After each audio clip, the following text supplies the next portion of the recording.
It was the day Julian, her old flame, returned to the country. It was also our 3rd wedding anniversary, a fact that seemed to have slipped my wife's mind entirely.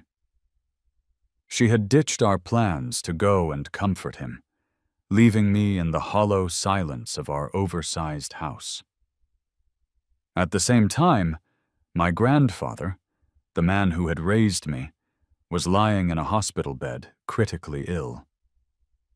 I was $20,000 short on the medical bills that could save his life, a sum that felt both impossibly large and pitifully small. But Amelia was a world away, literally and figuratively, traveling with Julian and spending sums that could have solved my problems 100 times over. When I had tried to ask for my own debit card back, the one she had insisted on holding for safekeeping, she had scoffed. "Done playing the part, Ethan? That's not a very original excuse to move assets." Her words were like ice. We missed the best window for his treatment, and a few days later, the hospital called with the news I had been dreading. My grandfather was gone. I took our wedding photo from its silver frame, cut it cleanly in half, and mailed my piece to her along with the divorce papers. To hell with her damn fortune. Anyone who wanted it was welcome to it. The phone had rung earlier that week, on the evening of our anniversary. "Honey, come home soon," I had said, trying to keep my voice light. "I made a bunch of your favorites." Before I could finish, Amelia's voice, calm and measured, cut me off. "Julian is back in the country today. Mr. Cole asked me to pick him up." A heavy silence filled the space on my end of the line. Just hearing that name was enough to make me feel small, insignificant. As if sensing my reaction, Amelia's tone softened, a disarmingly frank quality to her voice. "I'm telling you beforehand precisely so you don't overthink it. Oh, and I sent you a gift. It should have arrived, so make sure you look for it." Hanging up, I went downstairs to the lobby and found the package. I unwrapped it to reveal an expensive-looking men's skincare set. Holding the sleek bottles in my hands, my mood lifted slightly. It felt like a small sign, a gesture that maybe she did still care about me after all. But as I examined the box more closely, I noticed a small flaw in the packaging, a slight tear near the corner. It was nothing major, but on a luxury item, it stood out. The next day, I took it to the department store to ask about an exchange. The sales associate looked at the box, and then back at me, her expression polite but firm. "I'm sorry, sir, but we don't offer exchanges or returns on our sample products for cosmetic defects." I froze, the bottle feeling suddenly cold in my hand. "Sample?" I repeated. "Yes," she confirmed. "This is a promotional gift that comes with a purchase." I stood there on the polished floor of the department store, the so-called gift in my hand, a wave of cold realization washing over me. Just then, my phone buzzed with a text from my father-in-law. "Ethan, son, I don't mean to rush you two, but you need to get a move on with having kids." Attached to the text was a picture. Amelia and Julian on a yacht, the sun glinting off the water behind them. They were gazing into each other's eyes, their fingers intertwined. My father-in-law was always sending messages like that. He'd never approved of my humble background and made no secret of his disappointment. I was used to it. What made my breath catch in my throat was what I saw on the table next to Julian. I zoomed in on the photo, my heart pounding.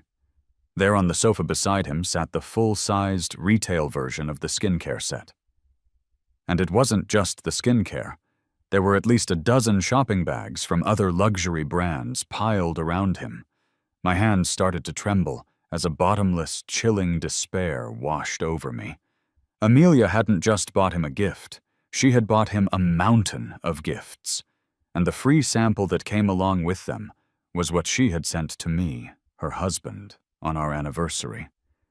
I wondered then what our marriage certificate, tucked away in a drawer at home, even meant. As I walked toward the mall's exit, a blast of cold wind swept through the automatic glass doors. Fall was here. The weather had turned cold. That evening I was eating alone at the dinner table when the phone rang. Julian's magnetic, gentle voice came through the line. "Oh, Amelia, don't interrupt me while I'm talking to Ethan." His voice was playful, the ends of his words lilting upwards with a teasing provocation I could feel even over the phone.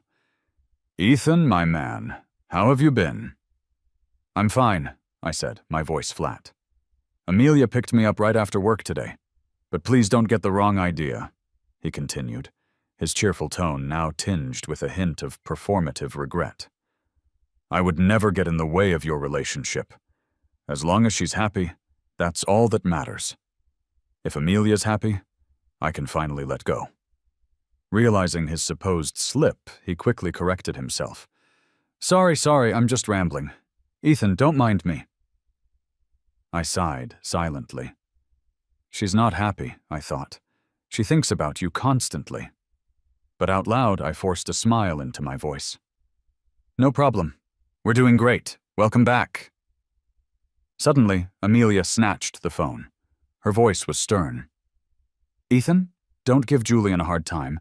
He's a simple person. He doesn't mean any harm." I was stunned. "I wasn't giving him a hard time." "I don't want you using your little tricks on him," she snapped. "Besides, we're married. He's no threat to you." I was speechless, not knowing whether to be angry or to try and argue. It felt hopeless. They always say the one who falls in love first is always the prisoner. Everyone told me I'd hit the jackpot marrying Amelia Vance. I knew, though, that I could never compare to Julian. He was the polished son of a prominent family, the man who had been there for Amelia when she was at her lowest and had nothing. If Julian's family hadn't looked down on her for being a poor girl with no connections, they would have been married years ago. But fate, it seemed, had other plans.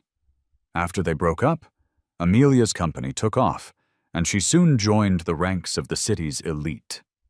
Unaware of any of this history, I fell for the charismatic, driven woman she was. I pursued her relentlessly for 3 years, giving it everything I had, and eventually, she agreed to marry me. After the wedding, at her request, I became a stay-at-home husband. She said that as a married couple, we should be completely open with each other. As part of that openness, she took my debit card and gave me a supplementary card for her account. "Honey, spend whatever you want from this. It's our money," she'd said. Getting that card was a sweet moment for me, not because of the unlimited spending, but because of the sense of security and partnership I thought she was giving me. Gradually, however, I discovered how inconvenient it was. The card couldn't be used for cash withdrawals, only for purchases. I couldn't even send my grandfather a little money for his living expenses without a major production. Every time I asked Amelia for cash, she had a perfect excuse to refuse. Once, when I suggested I just take my own debit card back, she became furious. "Ethan, is it that you don't trust me? You don't even have that much money in your account. Do you really think I care about such a small amount? If you want it, take it. I just can't believe you'd be so suspicious of me." Seeing how genuinely angry she was, I dropped the idea. From then on, I dutifully played the role she had assigned me. But beneath the glamorous exterior of being Mr. Vance, my spirit was in tatters. My father-in-law was desperate for a grandchild, but I could never tell him the truth, that after our wedding night, Amelia hadn't touched me again. It was several days before Amelia came home again. I greeted her with a practiced smile, but she sat down on the sofa, her expression as cold as stone. Ethan, I never realized you were such a petty, small-minded man. I was stunned, looking at her in confusion. Julian told me everything, she said, her voice rising. You humiliated him on the phone. Why would you do that? I didn't, I protested. And now you're lying. She shot to her feet, her eyes like ice. Julian was my first love. You know that. You have me now, so why do you still have to give him a hard time?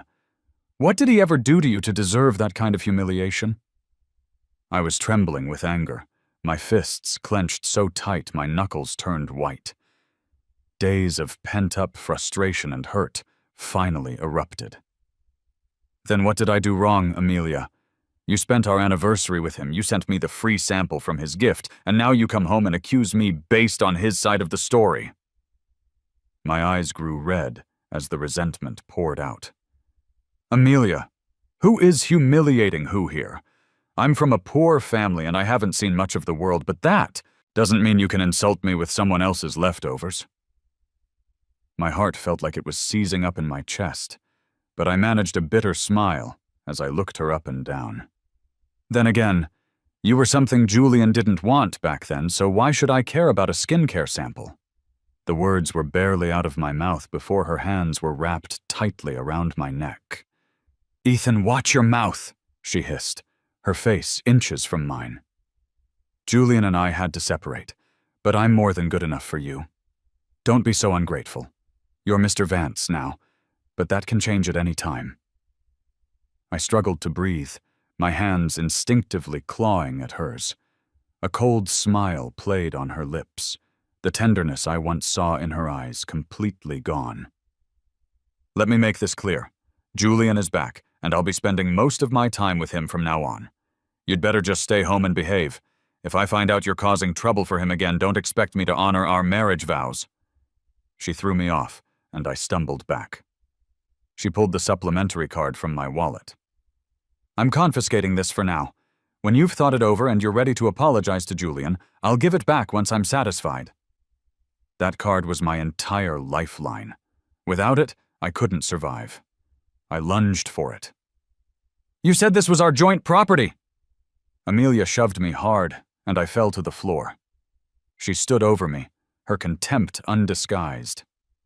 Julian was right. You're only after my money. In that case, I definitely can't let you have it. What if you secretly transferred assets behind my back? I'd be at a huge loss. The prenup we signed was very clear, Ethan. The Vance family money has nothing to do with you. You can spend the next few days at home thinking about what you've done. The front door slammed shut, leaving me in the wreckage of our living room. I lay on the floor as waves of pain, both physical and emotional, washed over me in a slow, agonizing torture. It was only then that I remembered. She really had given me a document to sign before the wedding. At the time, I was so overcome with the joy of marrying her that I just signed it in a daze, without even reading the contents. The stay-at-home husband, the no-secrets policy, the joint property. It was all a lie. It was a web of lies Amelia had spun to strip me of my last bit of independence. Our marriage was a cage, and I had walked right into it. My phone rang. It was the hospital. My grandfather's condition had taken a turn for the worse. When I got to the hospital, he was lying in bed, his breathing shallow and labored. Each beep of the heart monitor felt like a physical blow to my chest. His health had been poor for the last year, a result, the doctor said, of years of malnutrition and overwork. My grandfather raised me. I had vivid memories of him carrying me in his arms while hauling a heavy bag full of collected bottles on his back, just to get by. I leaned over the bed, holding his frail hand, my phone pressed to my other ear. My voice was choked with desperation. Amelia, I'm begging you. We've been married for 3 years. I'm not asking for anything else. Just give me my debit card back. My grandfather. He's not going to make it. I could hear flirtatious laughter in the background on her end. It seemed she was ready to burn this bridge for good. Are you kidding me? This time it's your grandfather. Who will it be next time, Ethan? The agreement is crystal clear. The Vance family money has nothing to do with you. Not a single cent. The doctor stood by the bed, his expression grim. The patient's condition is critical. If we don't operate soon, he might not last the week. I panicked. I managed to scrape together $10,000 from old savings she didn't know about, but I was still $10,000 short. Outside the hospital, rain was pouring down in sheets. I stood under an awning and made one last, desperate call. Amelia, I don't want anything else. I won't compete with Julian. I'll apologize to him. You two can be together whatever you want. I shouldn't have argued with you. It was all my fault. Please, I'm begging you. Just give me $10,000. I'm just $10,000 short. Amelia's voice was like ice. Ethan, have you always been this much of a gold digger? Do you have any idea what your food, your housing? A nurse ran down the stairs and grabbed my arm. Mr. Miller, I'm so sorry. Your relative missed the optimal window for emergency treatment. My phone slipped from my hand, the screen cracking as it hit the wet pavement. But the crack couldn't stop the flood of push notifications that lit up the broken screen. First-class flight tickets, $15,000 a jewelry purchase, $150,000. Couture spending, $450,000. So while she was telling me to reflect on my behavior, she was quietly taking her old flame on a trip around the world. Anyone could spend her money, it seemed. Anyone but me, for the $10,000 I needed to save a life. The phone rang again. She must have called back. Hello? Ethan, I can't believe you're so manipulative you'd hire someone to act this out for you. I stumbled into the emergency room and saw the white sheet covering the man who had been my entire world. My heart died with him. The phone rang again. I answered mechanically. Ethan, who gave you the nerve to hang up on me? You do that again, and I swear I'll divorce you. Amelia had finally said it. I guessed she'd been wanting a divorce for a long time. Today was just the trigger she needed to finally get rid of me. Fine, I said. I agree. What did you say? She hadn't expected me to agree so quickly. Her voice was laced with disbelief. I said I agree to a divorce. It was the first time I had ever spoken to her without a trace of emotion, without any lingering illusions about our shattered marriage. Ethan, what kind of trick are you trying to pull now? She clearly didn't believe me. After a pause, she seemed to have a realization. You're just playing the victim to get sympathy again, aren't you? Let me tell you, even if we divorce, you're not getting a single penny from me. The line went dead. I let out a bitter laugh. She really thought everyone was like her, that life was just a series of cold calculations. I looked at the wedding ring on my finger. Now it just seemed to be mocking me, mocking my absurd, one-sided devotion. I pulled it off. It meant nothing to me anymore. I got the death certificate and had my grandfather's body cremated. And just like that, there was one less person in the world who loved me. I took my grandfather's ashes back to my hometown. The old house, long unoccupied, had a musty smell that clung to the air. As I went through his belongings, I found nothing but a few patched-up old jackets and worn-out tools. The tears I had been holding back finally came, and I hugged the old clothes and sobbed, a deep, gut-wrenching grief shaking my whole body. Guilt wasn't a strong enough word for what I felt. If I hadn't thrown everything away for love, if I hadn't believed Amelia's lies, at least I would have had the money to save my grandfather. I hated myself for it, and I hated her. After cleaning the house thoroughly, I found a yellowed comic book in an old wooden box. It had been read so many times that the pages were wrinkled and soft to the touch. I tried to remember. I'd seen this comic book before. My grandfather used to read it to me when I was little, but the memories were hazy. I flipped to the first page. There, in a crooked, childish hand, written in pencil but still legible, were the words, Amelia Vance. This was her book? Why did my grandfather have it?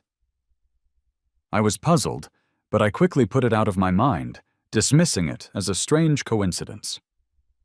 I put the comic book in my bag, buried my grandfather's ashes on the hill behind the house, and left.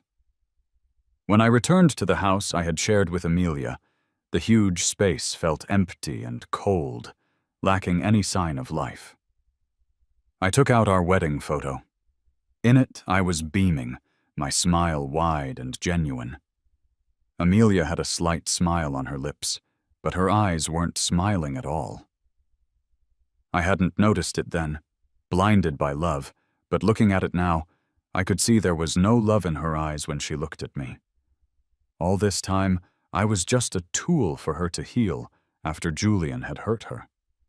I was just the one who groveled hard enough that she tossed me a loveless marriage as a reward. How pathetic. I closed my eyes and slowly tore the photo in two. A single tear fell, a final tribute to my dead love. I put the pieces in a plastic bag and sent them along with the ring and the signed divorce papers to her office via courier. I packed my few belongings and left the home I had lived in for 3 years. As the door clicked shut behind me, I looked back one last time. A final goodbye to my past. I went back to the little house in my hometown. It was my last refuge. I figured Amelia would sign the divorce papers without a second thought. After all, I wasn't asking for anything that belonged to the Vance family, only for my own bank card back. And she could finally be with Julian out in the open. A few days later, I was woken up by frantic knocking at the door. I opened it to find an furious-looking Amelia with a nervous Julian in tow. I never thought she'd find me here. In all the time we'd known each other, this was the first time she'd deigned to visit such a run-down little village. Before I could speak, Amelia grabbed my wrist. "You live here?" "Yeah, this is where I grew up. Can't compare to your mansion, Ms. Vance." "That's not what I'm talking about." Her brow was furrowed, her tone urgent. "I mean, why didn't you ever tell me you lived here?" "I did," I said flatly. "You just never wanted to come with me." I had wanted to bring her here before, to show her where I grew up and share my memories.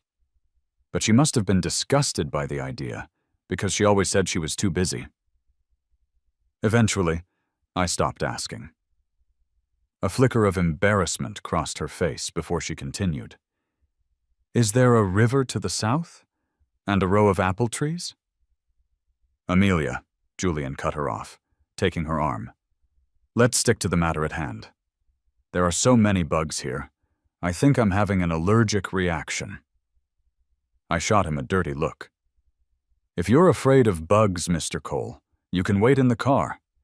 This place is run down and full of them. We might even get some wild dogs or coyotes later. You're so delicate, I wouldn't want you to get scared." Since she thought I was deliberately giving her precious old flame a hard time, I figured I might as well live up to the accusation. I let my disgust for him show plainly on my face. Sure enough, Julian's face went pale, and he hid behind Amelia. Amelia patted his hand reassuringly. "He's just trying to scare you. There aren't any coyotes here." Then she turned to me with a frown. "Why would you scare Julian like that? He's sensitive. You don't have to be so cruel." I scoffed. "Amelia, in what capacity are you talking to me right now? We're not even divorced yet, and you're brazenly showing up at my house with your homewrecker to lecture me. Don't you think that's a little ridiculous?" She seemed to latch onto a loophole in my words. "So does that mean you don't want a divorce?" Of course I do. Since you and Julian are so inseparable, I might as well do you both a favor. Sign the papers, and we'll go straight to the courthouse. Seeing my resolve, Amelia, surprisingly, didn't fly into a rage. Instead, her tone softened. Ethan, you've misunderstood. Julian helped me once, and I'm just trying to repay him.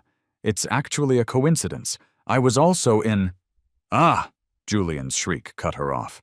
We followed his pointed finger and saw my grandfather's grave on the hill. Amelia, why is there a grave here? That's so creepy. Julian hid behind Amelia, who patiently patted his back to calm him. This is the countryside. It's normal to have graves nearby, but it scares me. Who would bury a dead person so close to where living people are? It's such bad luck. He kept complaining, and I felt a hot surge of rage through me. Watch your mouth. Who's bad luck? You're the one meddling in someone else's marriage. You might be alive, but you're worse luck than any dead person. Julian hadn't expected me to confront him so directly. His mouth hung open as he looked pleadingly at Amelia. That set her off. She glared at me. Ethan, how could you talk to Julian like that? It's no wonder he said it. People around here have no class, burying their dead wherever they please. You really can't shake that poor person mentality. I couldn't hold back any longer. I raised my hand and slapped Amelia hard across the face. Amelia, shut your mouth. That grave, that's my grandfather's. She raised her hand to strike back, but froze when she heard who it was. Your grandfather is really dead? The pain in my chest was unbearable, and my eyes reddened again. Yes, he's dead. He died because there was no money to save him. Are you satisfied now? The person you find so unlucky was the only family I had left. Amelia, I'm poor, but didn't you start out that way too? Did you forget your roots so quickly? I pointed at Julian. He didn't want you when you were poor, but now that you're rich, he comes running back. And you think it's true love? You're pathetic. I must have hit a nerve. A vein throbbed on Amelia's temple. She pulled out the divorce papers and furiously signed her name. Divorce. I agree to your terms. I regret ever marrying you, you bitter, spiteful man. As she cursed at me, Julian smirked triumphantly behind her, as if laughing at my clownish behavior. But I didn't care anymore. All I wanted was the divorce. Holding the divorce certificate in my hand, I wasn't as sad as I thought I'd be. In fact, I felt liberated. Amelia handed me my debit card and told me the new PIN she'd set. I wish you and Julian a long and happy life together, I said, my voice empty. And may you be barren for all of it. With that blessing, I walked straight to the bank next door to reset the password. When I saw the balance of $20,000, a fresh wave of grief washed over me. This was the amount that would have saved my grandfather. But blaming Amelia was pointless. It was my own fault for getting into this mess. I found a teaching job in the local town. The requirements for teachers here weren't very high, so I soon had a job that could pay the bills and give me a sense of purpose. Some time passed. One day, I saw on my phone that Amelia and Julian were engaged. The social media comments were full of congratulations. Looking at the photo of them kissing, I couldn't help but laugh bitterly. When Amelia and I got married, we took wedding photos, but she wouldn't let me post them on my social feed or announce our marriage to anyone. Her excuse was that the company was in the middle of its IPO, and she was afraid the news would affect it. At the time, I was so in love with her that I believed every word. Now the company was public, and she was free to marry her one true love. To the outside world, they were the perfect power couple. A modern fairy tale. No one knew that the husband she'd left behind had been cast aside, or that the so-called old flame was just the other man who'd won. After class one day, the town mayor found me. Mr. Miller, A big company is coming here to shoot a commercial and do some promotion for the area.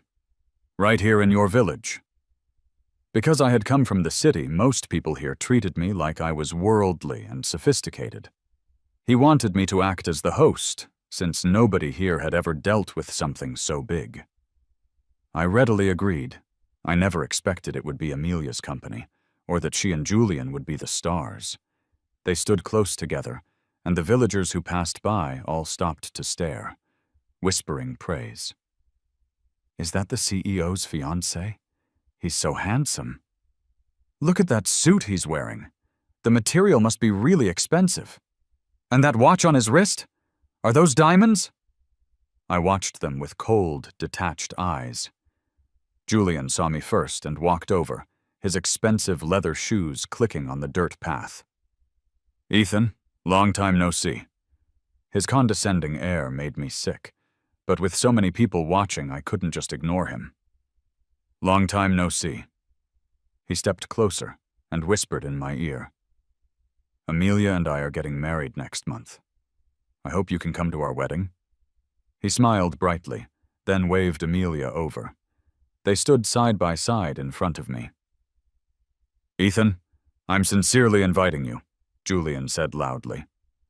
We would love to have your blessing most of all. Amelia looked at me with a complicated expression, but she didn't argue with him and extended an invitation as well. I'll have an invitation sent to you. I don't need one, I said. Seriously, Amelia, are you on something? You're bringing your homewrecker to invite your ex-husband to your wedding? Julian is not a homewrecker, she hissed, but her face flushed red. No? I showed her the photo her father had sent me months ago. This looks a little too cozy to be platonic, don't you think? And check the date. It was our wedding anniversary. Julian tried to snatch my phone, but I dodged him. He stumbled, nearly falling, and Amelia quickly steadied him. Ethan, that's going too far. How dare you push Julian in front of me? Now I was sure of it. Amelia wasn't just clueless. She was blind. I shrugged. Then you'd better get your little plaything out of here, or I might just keep bullying him. It's okay, Amelia. Ethan didn't mean it, Julian said, putting on a show of consoling her. Then he led her away to get ready for the day's shoot. Only then did I realize that the commercial the mayor had mentioned was actually their engagement photo shoot. And to my horror, I ended up playing the role of Julian's personal assistant. There were plenty of crew members, but he seemed to single me out on purpose, first asking me to adjust his suit, then to get him some water. I patiently did as he asked, wanting only to get away as fast as possible. I was afraid if I stayed a second longer, I'd lose control. Just then Julian shouted, drawing everyone's attention. My ring is gone! He frantically searched his pockets, and Amelia ordered everyone to help. But after looking for a long time, they found nothing. Paul pointed at me, his eyes red-rimmed. Amelia, it must have been Ethan. He took it.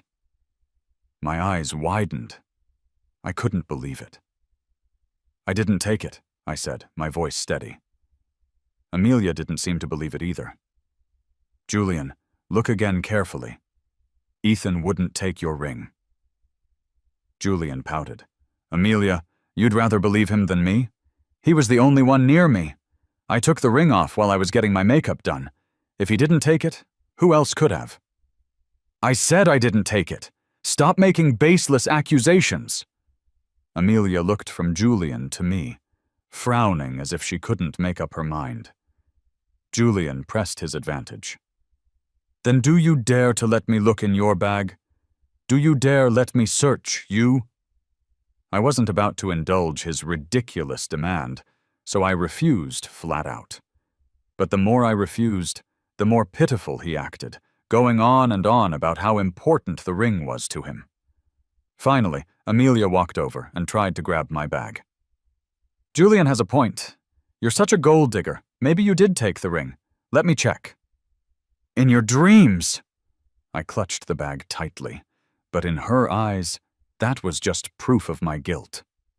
If you didn't take it, why won't you let me look? Ethan, a leopard can't change its spots. I can't believe you'd stoop to stealing." The more she spoke, the more convinced she became. She started shoving me, trying to wrench the bag away. In the struggle, my bag fell, and its contents spilled onto the ground.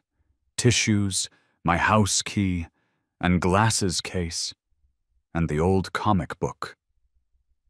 Everything was out on the ground. But there was no ring.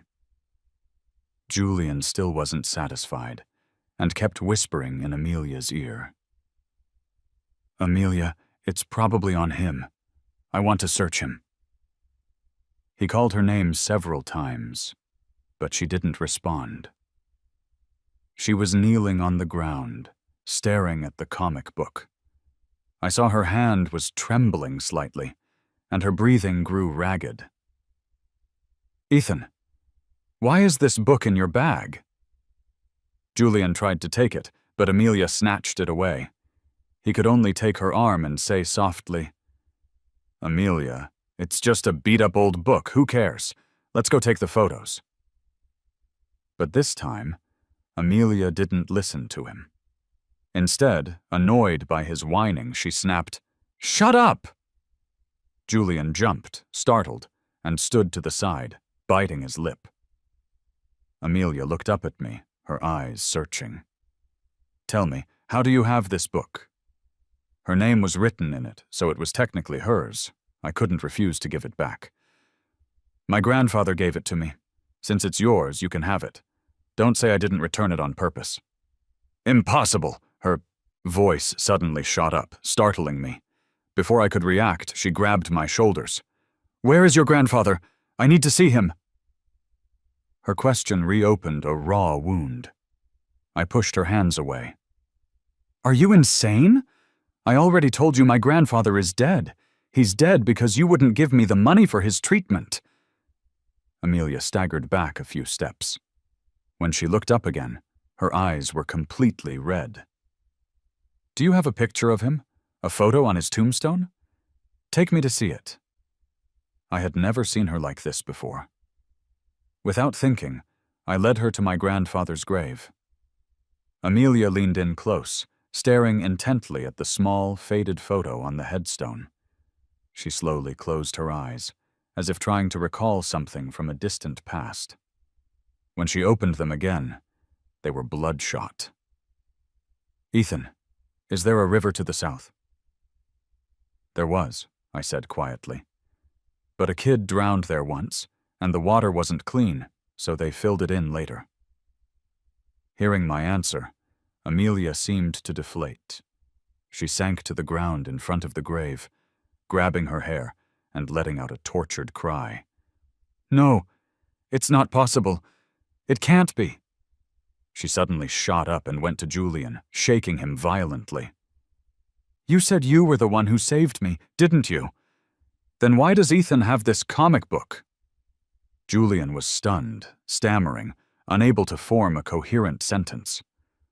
"Amelia, I did save you. You remember, don't you? I was the one who was with you when you decided to turn your life around.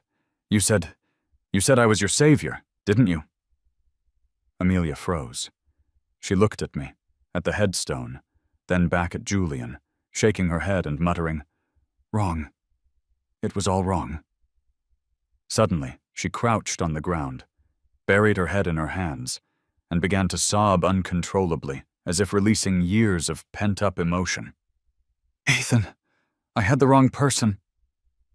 She looked at me, her eyes filled with an agony I'd never seen before. "My mind was so fuzzy back then. I only vaguely remember what your grandfather looked like, and a blurry figure of a little boy skipping around." Her words jogged a memory from long ago. 10 years earlier, my grandfather had taken me into town to collect scraps.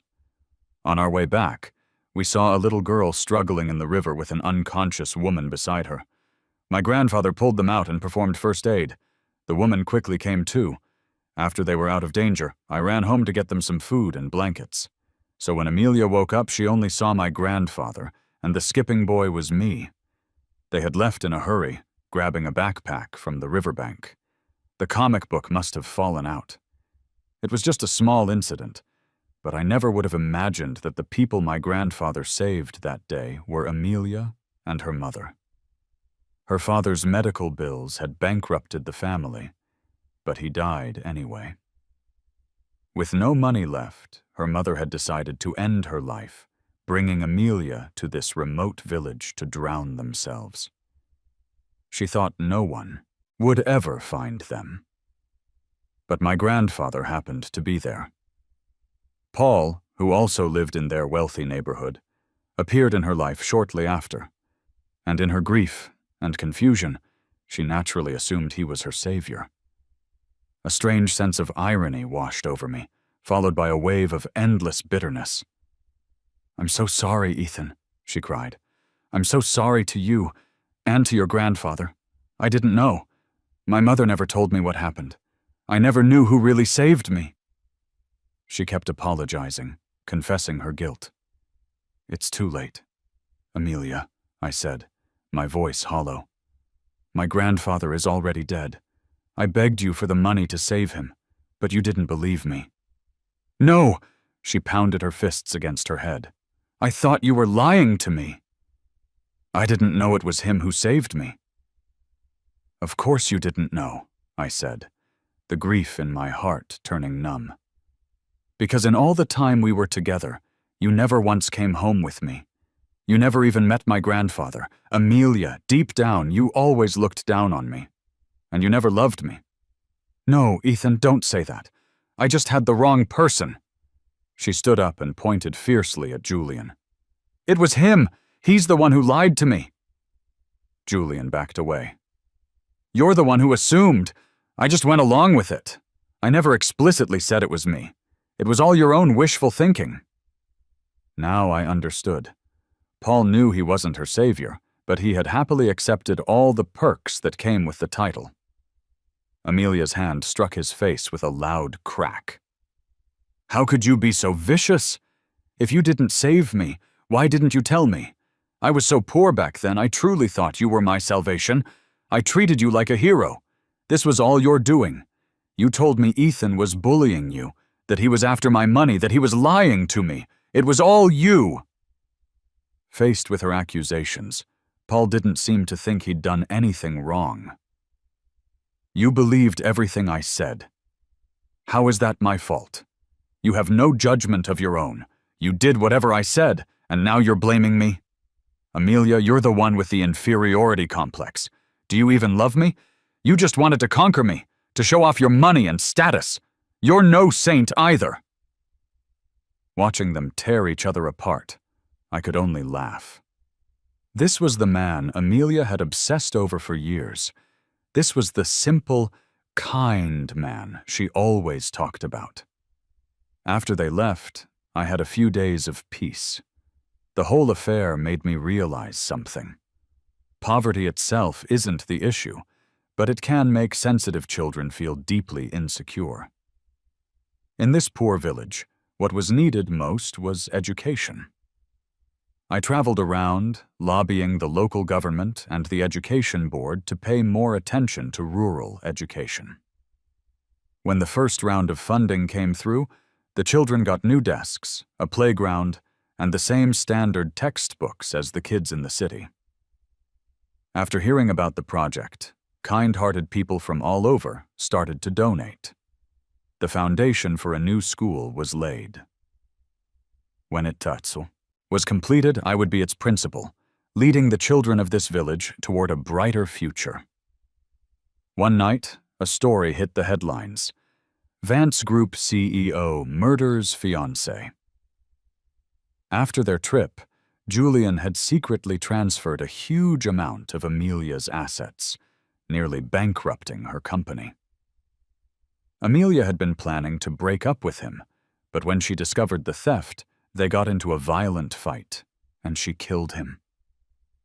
Late that night, someone knocked on my door. It was Amelia. "Ethan, I killed someone." Her voice was excited, with no trace of fear. I killed that bastard Julian. From now on, you'll be my only husband. I promise I'll only love you. The police must be looking for me now. Run away with me. I know you still love me. We can run away to a place where no one knows us and start over, okay?" To keep her calm, I pretended to agree. I went into my room to pack and called the police. When they broke down the door, Amelia was still in a daze. "Ethan? Why did you call the police? I love you. Don't you want to run away with me? I may not have any money left, but I have my love for you. Don't you love me anymore?" I looked at her, at the woman who had caused me so much pain, and I felt nothing but a quiet finality. I nodded. "That's right. I don't love you anymore." "What did you say?" she whispered, her eyes wide with disbelief. "I don't love you anymore, Amelia. You made a mistake, and you have to face the consequences. You used to be more than good enough for me, but now you're not good enough for me." The police led her away as she screamed that she loved me, her voice echoing in the quiet night. But I didn't need it anymore.